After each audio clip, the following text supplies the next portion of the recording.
Au XIIIe siècle, l'Anatolie est peuplée des Byzantins, des Templiers, des Mongols et des Turcs qui y sont installés depuis 1070. C'est en 1326 que Osman, fils d'Ertugrul, s'installe en Bithynie et fonde la dynastie ottomane. Très vite, les Ottomans se constituent une armée puissante et étendent le territoire ottoman en Asie en dominant peu à peu le territoire de l'Empire byzantin. En 1451, Mehmed II devient sultan. Il commence alors dès le début de l'année 1452 un blocus de Constantinople. Les Turcs avaient alors déjà essayé de s'emparer de la capitale byzantine à 2 reprises, mais sans succès. Mehmed II avait cependant une armée beaucoup plus conséquente que l'empereur byzantin, ce qui conduira, le 29 mai 1453, après 7 semaines de siège seulement, à la prise de Constantinople. L'ancienne capitale historique de l'Empire byzantin devient, en 1458, la capitale de l'Empire ottoman. Suite à la prise de Constantinople, l'Empire ottoman continue ses conquêtes et agrandit encore son territoire. Le sultan Bayazid II développe, à la même époque, la flotte ottomane dans le but de dominer les mers. En 1499, il remporte une première victoire contre les Vénitiens à Lépante. Enfin, avec Sélim Ier, dit le Terrible, l'Empire ottoman affirme sa domination sur le monde musulman au début du XVIe siècle. L'apogée de l'Empire ottoman se situe sous le règne de Soliman Ier dans la première moitié du XVIe siècle. Celui-ci est surnommé Soliman le Magnifique. Cet apogée de l'Empire ottoman se situe principalement dans trois domaines. Tout d'abord, c'est une apogée territoriale de l'Empire. Celui-ci progresse en Europe jusqu'en Hongrie et s'étend également sur le nord de l'Afrique. Ensuite, c'est une apogée diplomatique. Durant cette période, Soliman a un réseau diplomatique important en Europe, formant notamment une alliance avec François Ier contre Charles Quint et signant également en 1553 des traités commerciaux et religieux avec l'Europe. C'est aussi sous le règne de Soliman que les structures institutionnelles ottomanes sont les plus solides, avec des territoires administrés par des vizirs et le sultan qui reste tout de même au centre de l'administration ottomane. Enfin, c'est une apogée culturelle, car l'Empire ottoman profite à cette époque d'une puissance culturelle importante. En pleine période de la Renaissance, Soliman fait réaliser des œuvres artistiques et littéraires importantes. C'est pour toutes ces raisons qu'on parle d'apogée de la puissance ottoman au XVIe siècle. Cependant, l'Empire ottoman va par la suite connaître un déclin.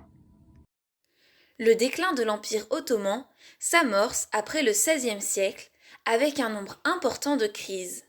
Pendant ce temps, le système ottoman a perdu de son élan au XVIIe siècle et n'est plus aussi puissant face aux menaces extérieures. Quant aux tensions internes, elles reposaient essentiellement sur des négociations avec les dynasties locales.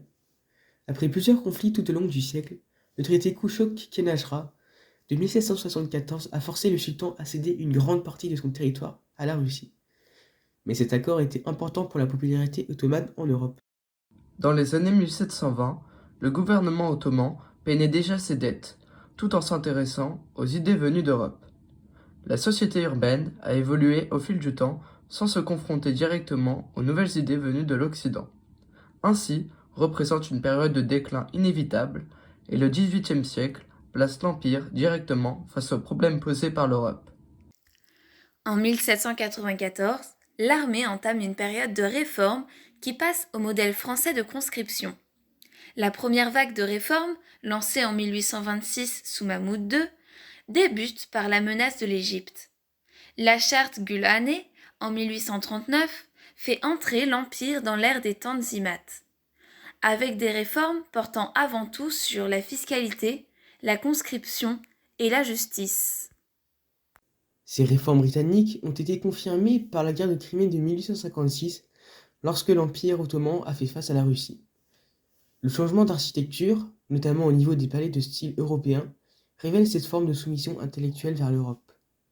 Les villes en particulier, qui bénéficient d'une autonomie à grande échelle, ont constitué la base des réformes du XIXe siècle à travers des villes nouvelles basées sur des traditions anciennes et une modernisation indéniable de leur économie et de leur paysage urbain.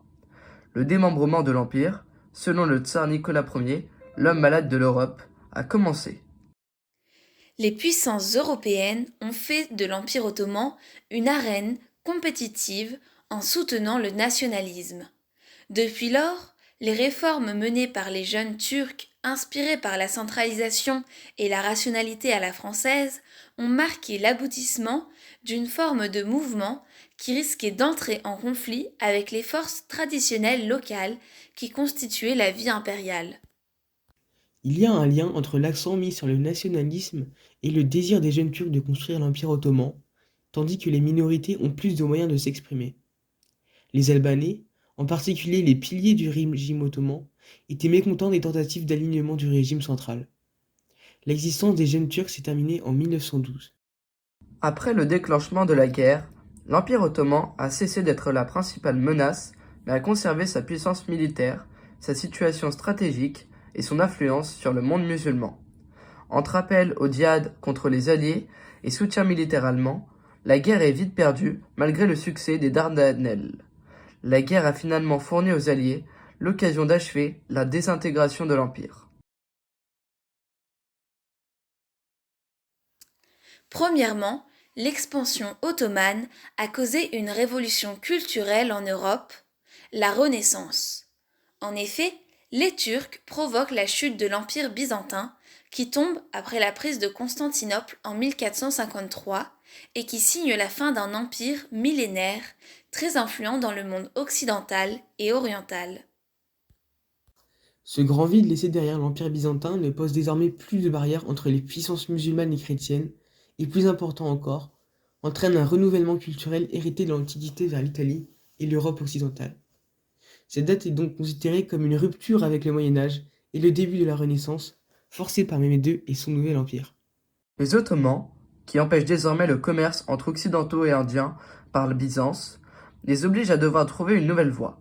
Désormais équipés d'une technologie capable de faire des voyages dans l'océan, les Occidentaux se tournent vers l'Amérique et le contournement de l'Afrique pour continuer le commerce, formant petit à petit de comptoirs le long de la route, puis des colonies. C'est alors le début de l'impérialisme européen et la fin de l'apogée méditerranéenne. L'Empire ottoman aura, pendant son existence, provoqué des révolutions dans de nombreux domaines variés, et laisse encore derrière lui, après plus de 100 ans de disparition, une trace de son existence en Europe et au Moyen-Orient à travers la géopolitique actuelle.